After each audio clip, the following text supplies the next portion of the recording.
السلام عليكم ورحمة الله وبركاته. النهارده الأهلي الحمد لله قدر يفوز على فريق ايجل نوار 1-0.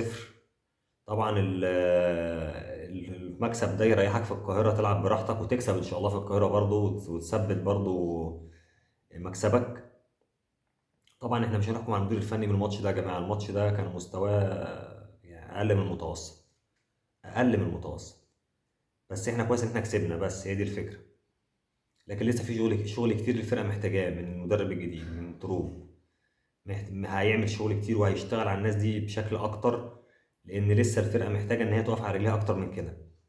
الاداء النهارده ما كانش كويس. هتقولي الملعب والاجواء، وهقول لك ماشي ماشي معاك في كل الكلام ده، لكن برضو الاهلي ده مش اداؤه ولا ده لعبه، ولا ده اداؤه ولا ده لعبه. الفكره كلها ان احنا مستنيين بس المدرب يحط فكره ويحفظه للعيبه ويحط لهم الفكر الكويس في الملعب عشان يبتدوا يلعبوا عليه.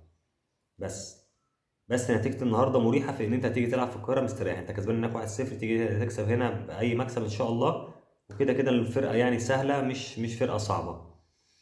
طبعا محمد هاني كان نجم الماتش النهارده. بيلعب بشكل كويس الفترة الأخيرة وعمل انطو حلو مع بن رمضان وعمل العرضية وجه منها الجون. طبعا زعلانين ان محمد شريف اتصاب النهارده. احنا ما عندناش كده لو جراديشار هو المهاجم اللي موجود، بس محمد شريف اتصاب. نتمنى له يرجع ان شاء الله في اسرع وقت ان شاء الله.